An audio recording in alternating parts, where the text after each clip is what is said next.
Chapitre 1. Un hiver fatidique. L'hiver à Londres revêt toujours un aspect à la fois majestueux et mélancolique. Les lumières de Noël continuent de briller le long des rues anciennes, se reflétant sur les trottoirs humides sous la bruine tenace. Les passants se hâtent, emmitouflés dans de longs manteaux, rythmant la ville de leur course contre le vent glacial. Dans cet entrelac de bruit familier, se dresse l'hôtel Whitmore Grand, où Béatrice Bennet venait de terminer une réunion intense. Épuisée, elle rejoignit sa chambre, décidée à profiter d'un après-midi paisible, loin de se douter qu'un rendez-vous inattendu, soigneusement orchestré par le destin, l'attendait. La porte s'ouvrit brusquement. Elle se retourna, sursautant. Un homme grand venait d'entrer, l'air distrait, occupé à sortir son téléphone de la poche de son manteau, sans réaliser qu'il ne se trouvait pas dans sa chambre. « Excusez-moi, vous vous êtes trompé de chambre. » La voix de Béatrice résonna, mêlée de méfiance. L'inconnu se figea. Il releva enfin les yeux, et soudain, le temps parut s'arrêter. « Béatrice !» Dans le regard de Henry Whitmore se peignit un choc indescriptible, car devant lui ne se tenait pas une étrangère, mais celle qu'il avait cherchée 10 années durant, celle qu'il avait perdue. Béatrice, quant à elle, resta pétrifiée. « Henry !» Sa voix se brisa. « C'est impossible. » L'homme qui se tenait là, avec ses prunelles familières, ses traits qui n'avaient jamais quitté ses souvenirs, n'était autre que celui qu'elle avait aimé, puis vu disparaître de sa vie sans un mot. Le silence sembla se densifier dans la pièce. Leurs respirations amplifiées résonnaient presque dans l'air lourd. 10 ans les séparaient. 10 ans de questions, de non-dits. 10 ans qu'ils avaient passé loin l'un de l'autre. Henri sentit son cœur tambouriner à s'en fendre la poitrine. Il avait imaginé cet instant des centaines, non, des milliers de fois. Dans ses nuits solitaires à New York, fixant l'horizon depuis un gratte-ciel, consumé de regrets. Lors de ses voyages d'affaires à travers le monde, priant pour apercevoir un jour son visage au détour d'une foule. Il avait arpenté les rues d'Oxfordshire, foulé leurs anciens terrains de jeu, tenté de retrouver une trace, un indice. Mais Béatrice Bennet avait semblé s'évanouir de son univers. Et voilà qu'elle était là. Réelle. Quelque chose se brisa en lui à cet instant.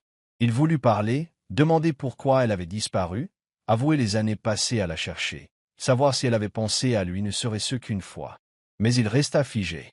Béatrice aussi demeurait sans voix. Elle avait cru Henri rangé au rayon des souvenirs. Tentée de l'oublier, convaincue de ne jamais le revoir. Et pourtant, le voilà, bien vivant. Elle hésitait, entre la joie, la crainte, l'envie de fuir ou de se jeter dans ses bras. Ils restèrent là, comme dans un rêve figé, ignorant le temps, ignorant le reste du monde. Puis Henri tendit lentement la main, craignant presque qu'elle ne se volatilise de nouveau si jamais il ne l'atteignait pas de suite. « C'est vraiment toi » murmura-t-il, la voix tremblante. Béatrice acquiesça d'un léger mouvement, les lèvres frémissantes. « C'est moi. » À cet instant, Henri sut qu'il ne la laisserait plus partir. Bienvenue sur Soul Stories. Hooker. La vie peut être écrasante, mais nous partageons ici des récits pleins de cœur pour vous apporter paix, joie et inspiration. Votre soutien, chaque commentaire, like ou abonnement, est précieux et nous pousse à créer des histoires plus profondes, rien que pour vous. Si notre dernier récit vous a ému, laissez un « Je suis heureux » en commentaire pour le confirmer. Abonnez-vous dès maintenant et rejoignez une communauté qui diffuse amour, bonté et ondes positives. Ensemble, rendons chaque jour un peu plus lumineux. Chapitre 2. Le retour d'un souvenir. Béatrice serrait sa tasse de café comme si c'était la seule chose la rattachant à la réalité. Henry Whitmore. Son nom résonnait à ses oreilles tel un écho lointain, à la fois doux et douloureux. L'homme devant elle n'était plus le garçon espiègle, pieds nus dans les champs d'Oxfordshire. Désormais, il était grand, solide, imposant, d'une élégance maîtrisée, auréolé d'autorité. Pourtant, sous ses yeux azur, Béatrice percevait encore cette gentillesse discrète dont elle se souvenait si bien. Henry, Fudge, de Visagate Beatrice. Elle avait les traits délicats de sa jeunesse, mais quelque chose en elle avait changé. Jadis, elle riait de tout, les yeux clairs comme un ciel d'été. Désormais, une gravité tranquille émanait d'elle, et dans son regard, une tristesse contenue, une blessure jamais refermée.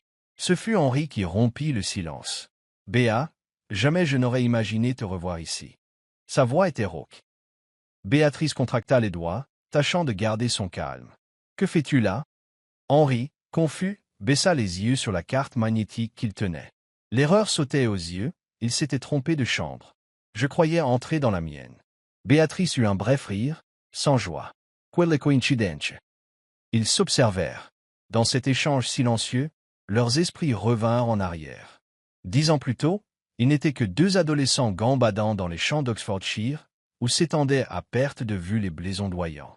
Béatrice revit les après-midi d'été le long de la Tamise, où leurs pas imprimaient la terre humide, ou encore cette grande chaîne sous laquelle il lisait de vieux livres que Henri dérobait à la bibliothèque familiale. Un jour, je dirigerai l'entreprise de mon père, avait déclaré Henri, allongé sur l'herbe, fixant les nuages. Et moi, c'était enquise Béatrice. Tu feras ce qui te plaira. Il avait souri, glissant une fleur sauvage dans les cheveux de sa meilleure amie. Peu importe, je serai toujours là, à tes côtés. C'était là des promesses d'enfant, à l'âme pure, ignorant de tout ce que la vie pouvait briser. Puis, Henri avait eu 17 ans. Son père avait exigé qu'il parte s'installer aux États-Unis pour développer leurs affaires. À la veille de son départ, Béatrice l'avait supplié de ne pas partir. Sous le chêne centenaire, près de la Tamise, ils s'étaient retrouvés. « Je reviendrai », avait-il juré, serrant la main de Béatrice. « Je t'écrirai. Un jour, je ferai le chemin inverse. » Béatrice l'avait cru. Elle croyait en lui, en ce qu'il ressentait. Mais la vie avançait. Au début, Henri répondait à ses lettres, puis elles se firent de plus en plus rares, jusqu'à cesser. Les mois devinrent années, et Henri ne reparut pas. Béatrice, le cœur brisé, s'était résolue à comprendre qu'il ne reviendrait pas. Pourtant, il se tenait devant elle, ici, aujourd'hui. « Tu vas bien ?» demanda Henri, les émotions mêlées. Béatrice hocha la tête, tâchant de feindre l'assurance. « Je vais bien. Et toi ?» En son fort intérieur, elle savait mentir. Henri émit un bref rire sans joie. « Pas exactement. En vérité, j'ai cherché après toi, mais c'était trop tard. » Béatrice se mura dans le silence. Au fond, elle ne savait plus que croire. Le temps les avait séparés, chacun l'entraînait dans une réalité différente. Pourtant, en contemplant le regard d'Henri, elle comprit qu'une partie d'elle n'avait jamais cessé de l'aimer. Ils s'assirent à une petite table près d'une fenêtre, dans un café de l'hôtel. La tasse de Béatrice était encore chaude, mais elle n'y toucha pas. Cette rencontre inattendue venait bouleverser des souvenirs qu'elle croyait enfouis, tout en ravivant une vérité inéluctable. Ils n'étaient plus ces enfants insouciants. En grandissant, chacun avait suivi sa route.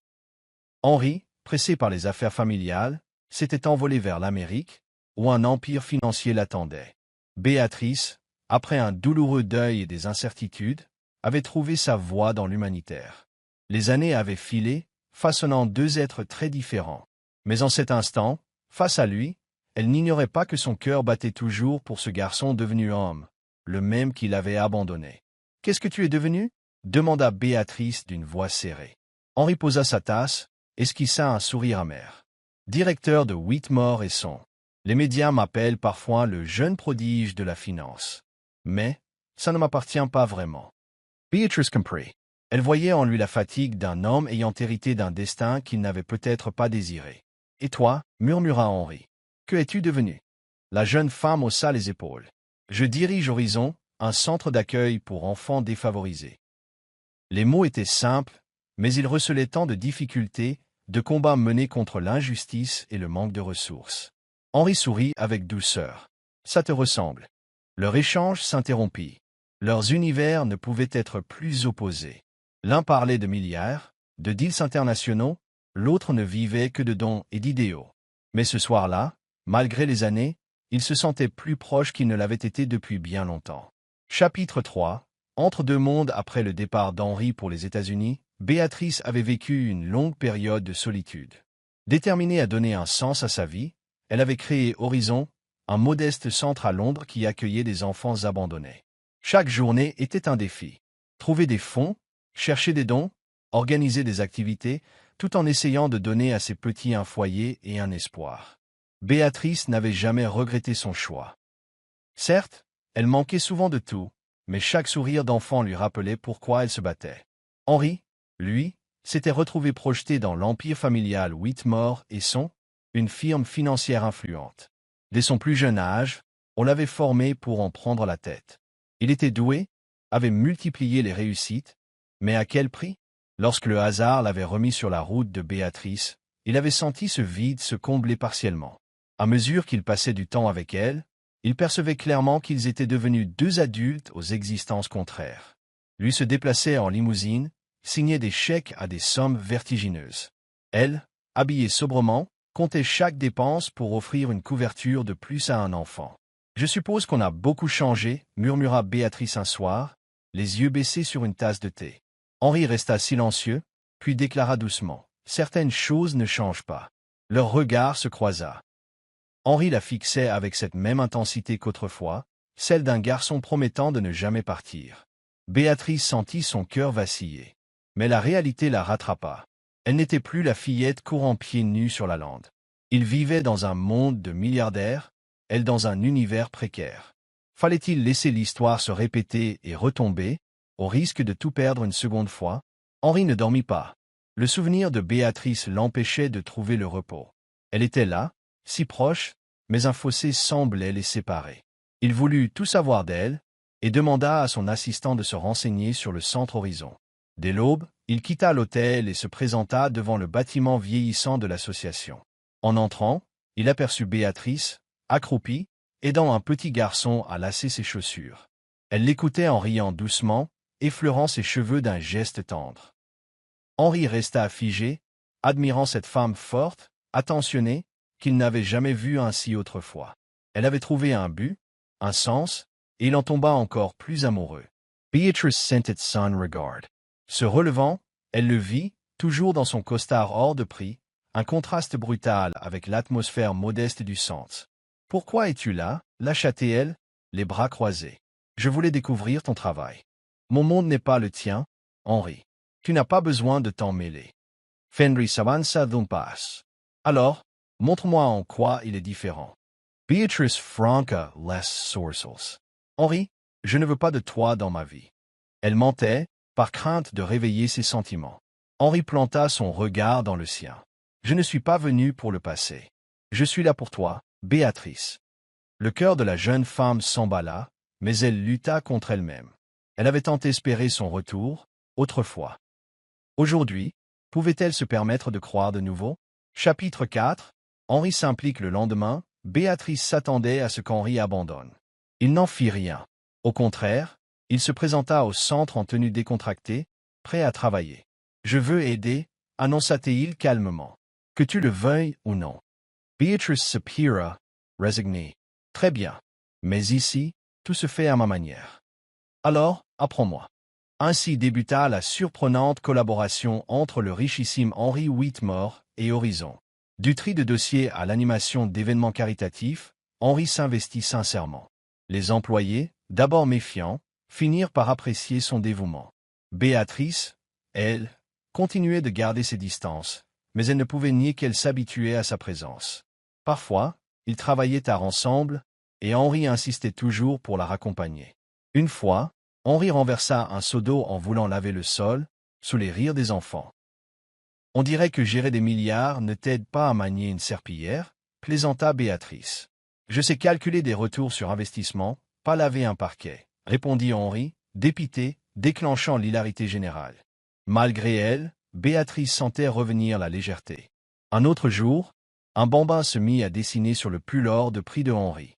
Il s'arrêta, contemplant elle, œuvre, bariolée sur sa laine. « Te voy la convertir en support artistique », lança Béatrice en se retenant de rire. « Qui sait, ça vaudra peut-être des millions plus tard », rétorqua Henri, un clin d'œil complice.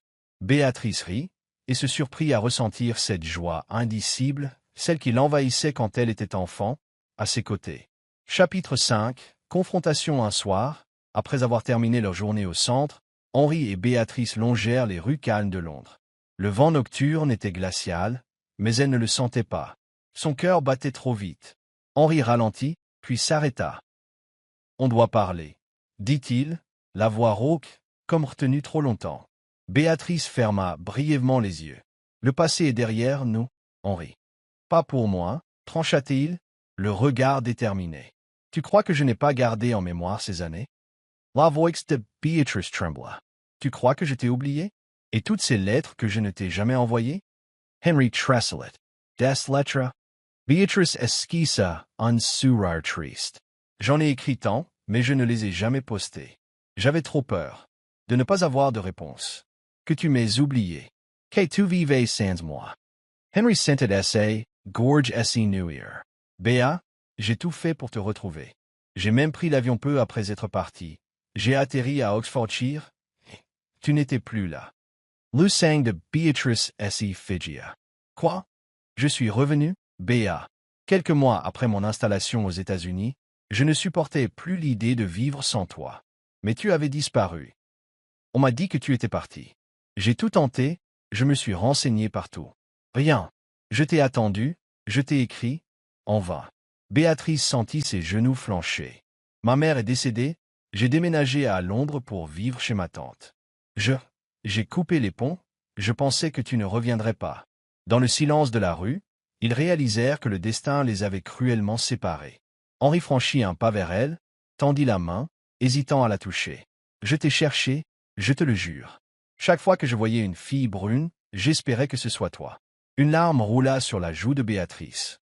Henry, quand je t'ai revu ce jour-là, j'ai cru pouvoir enfin respirer. Il se tenait là, au cœur d'une ville mouvante, comme les seules âmes existantes. 10 ans d'incompréhension, de séparation, effacés en un instant. Henri murmura, « Je ne veux plus jamais te perdre. » Béatrice croisa son regard, une étincelle d'espoir illuminant ses prunelles humides. Mais la crainte persistait. Henri appartenait à un univers où elle n'avait pas sa place, celui du pouvoir et de l'argent. Pourrait-elle s'y fondre? Pourrait-il, lui, renoncer à tout pour rester à ses côtés? Chapitre 6. Le prix à payer. La présence assidue de Henri à Horizon ne passa pas inaperçue. Bientôt, Lady Whitmore, la mère de Henri, s'en mêla. Dès qu'elle apprit qu'il s'investissait dans un centre de bienfaisance, elle s'alarma. Un matin, Henri classait des dossiers avec Béatrice lorsque son téléphone sonna. Le numéro de sa mère. « Henri, sais-tu ce que tu es en train de faire? Toute la ville parle de toi, passant ton temps dans un centre caritatif plutôt que de t'occuper de nos affaires.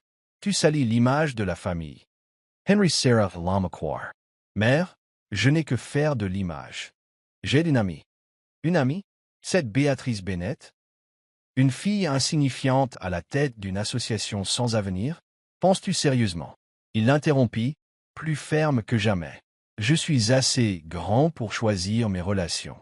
Et moi, je refuse que tu gâches tout pour cette fille. Tu vas rencontrer Charlotte Kensington, c'est entendu. » Henri fronça les sourcils, irrité. Charlotte est de retour. Charlotte Kensington, fille d'une vieille famille aristocratique, était celle que Lady Whitmore avait toujours rêvé de lui faire épouser. Henri n'y avait jamais consenti. Pourtant, la voilà de retour. Peu de temps après, comme s'y attendait Henri, Charlotte chercha à le revoir. Mais elle alla plus loin encore. Un après-midi, alors que Béatrice rangeait des jouets dans la cour d'Horizon, une Bentley luxueuse se gara. Charlotte Kensington en sortit, silhouette parfaite, cheveux dorés impeccables, manteau de marque. « Vous êtes Béatrice Bennett ?» demanda-t-elle, la voix tranchante. « Oui. » Charlotte sourit, mais sans chaleur. « Je suis Charlotte Kensington. Vous devez me connaître. » Béatrice ne répondit pas. Elle savait pourquoi Charlotte était là. « Je vais être directe, » poursuivit Charlotte, croisant les bras. « Henri et moi appartenons au même monde. Vous non. » Béatrice resta stoïque. « Je ne vois pas en quoi cela vous concerne. » Charlotte émit un petit rire sans joie. « Vous le savez très bien. Henri est l'héritier d'un empire financier. Et vous, vous dirigez un misérable centre associatif. Croyez-vous sincèrement pouvoir le garder? » Les poings de Béatrice se serrèrent. Henri est libre de ses choix. Le regard de Charlotte se durcit. Croyez-vous être autre chose qu'une passade? Henri ne sacrifiera pas tout pour vous. Son avenir est tout tracé. Et vous n'en faites pas partie. Ces mots frappèrent Béatrice en plein cœur. « Alors vous ne connaissez pas Henri, » répliqua-t-elle, mais sa voix tremblait. Charlotte nota ce frémissement, un sourire satisfait se dessinant sur ses lèvres. « Réfléchissez, Y. Vous n'êtes pas de son monde. Un jour, il vous laissera derrière. » Elle tourna les talons, abandonnant Béatrice submergée de doutes. Au fond, Béatrice savait que l'écart entre elle et Henri était immense. Avait-elle le droit de l'entraîner dans sa vie modeste, au risque de tout lui faire perdre? Cette nuit-là, Béatrice resta dans son bureau, fixant la nuit londienne. Elle pensait à Henri, à elle. Yours instant complices. Mais la voix de Charlotte résonnait encore. Il ne renoncera pas à tout pour vous. Elle le voulait, mais n'osait y croire. Les jours suivants, elle se mit à l'éviter. À l'arrivée de Henri, elle prétendait être occupée, se plongeait dans 1000 tâches pour ne pas croiser son regard. Lui, comprenant qu'elle se dérobait, en souffrait, sans comprendre pourquoi. Chapitre 7. La crise Henri n'était pas homme à s'avouer vaincu. Il voulut discuter, mais Béatrice l'évitait. Il tentait de l'appeler, elle ne répondait plus. Une nuit, n'y tenant plus, il se rendit directement à Horizon pour la voir. Mais elle n'y était pas. Lydia, une employée, lui apprit qu'un des enfants, Tommy, avait eu un accident et que Béatrice était partie en urgence à l'hôpital. Tommy, âgé de 8 ans, était l'un des petits pensionnaires préférés de Béatrice, plein de vie malgré sa frêle constitution. Henri accourut à l'hôpital peu après, découvrant que Tommy nécessitait une opération coûteuse.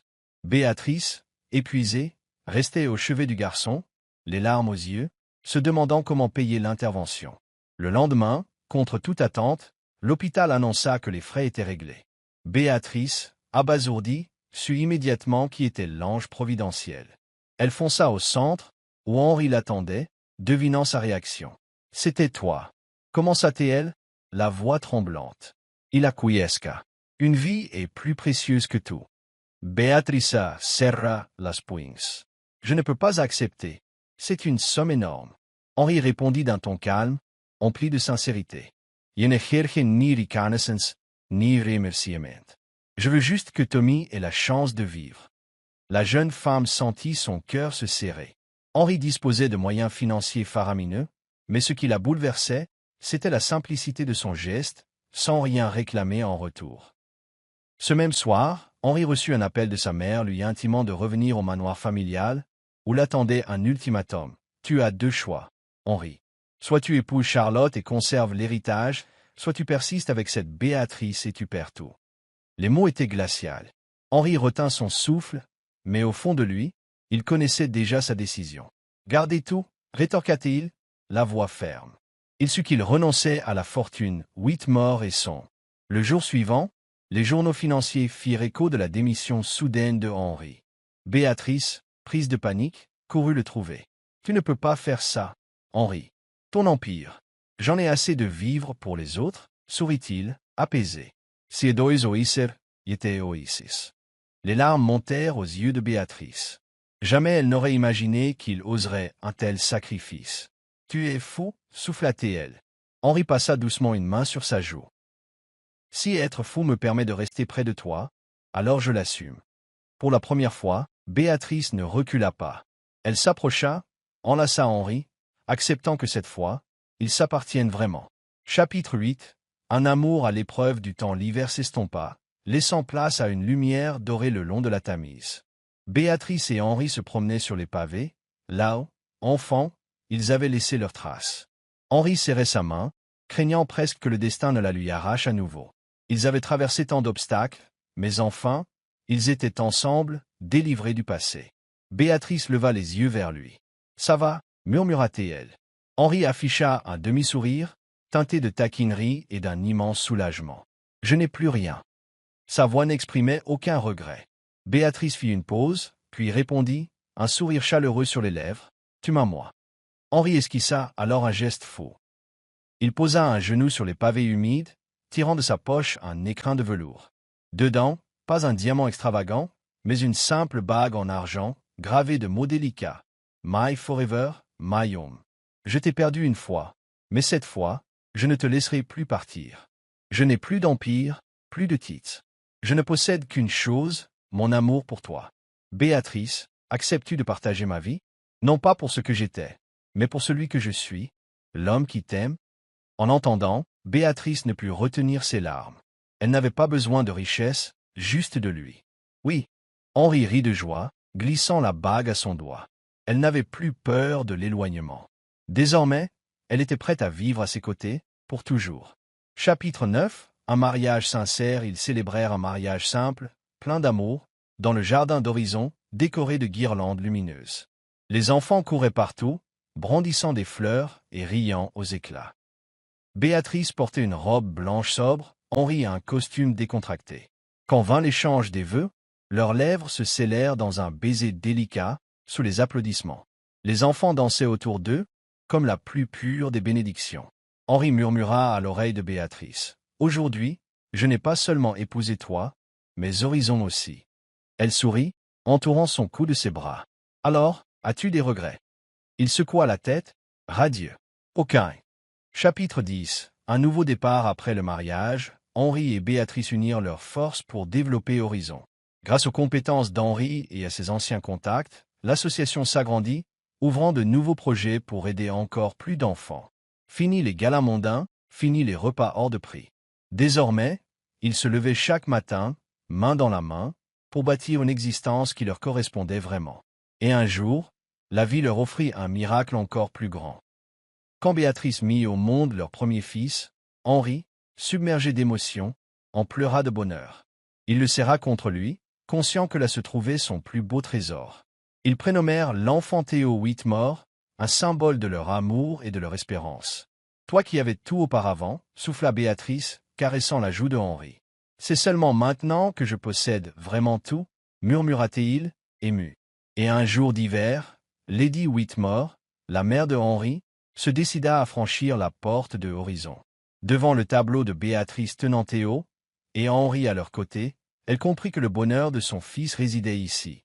Sans un mot déplacé, elle admit son erreur et posa un regard attendri sur le petit. Théo, agrippant son doigt, l'accepta aussitôt. Épilogue. Ensemble pour toujours sur les bords de la Tamise, là où tout avait commencé, Henri et Béatrice avançaient, tenant leur enfant par la main. Henri déposa un baiser sur le front de Béatrice. « On s'est perdu une fois. » Elle acquiesça, serrant un peu plus ses doigts. « Mais cette fois, on ne se quittera plus. » Ils allèrent de l'avant, libérés du passé, confiants en l'avenir, enfin réunis. L'amour véritable est un choix. Ce n'est pas seulement un passé partagé, c'est la décision de s'engager dans le présent. Béatrice et Henri avaient passé 10 ans éloignés, mais leur amour, jamais éteint, les avait ramenés l'un à l'autre. L'obstacle le plus grand n'était pas la différence de statut, mais le doute. Elle avait peur d'être la cause de son sacrifice, et lui avait peur de la perdre encore. Pourtant, ils ont choisi de s'aimer, de se battre pour leur bonheur, et d'affronter ce que la vie leur réservait. Merci d'avoir suivi cette histoire émouvante de la chaîne Soul Stories. Partagez en commentaire votre ressenti. Si vous croyez que le véritable amour surmonte tous les obstacles et qu'il peut naître des plus simples hasards, n'oubliez pas de cliquer sur « J'aime » et de partager ce récit avec vos proches. Pour ne rater aucun de nos récits touchants et pleins de sens, abonnez-vous à notre chaîne et contribuez à diffuser des messages d'amour et de chaleur humaine à tous. Célébrons ensemble la beauté de la vie et de l'amour.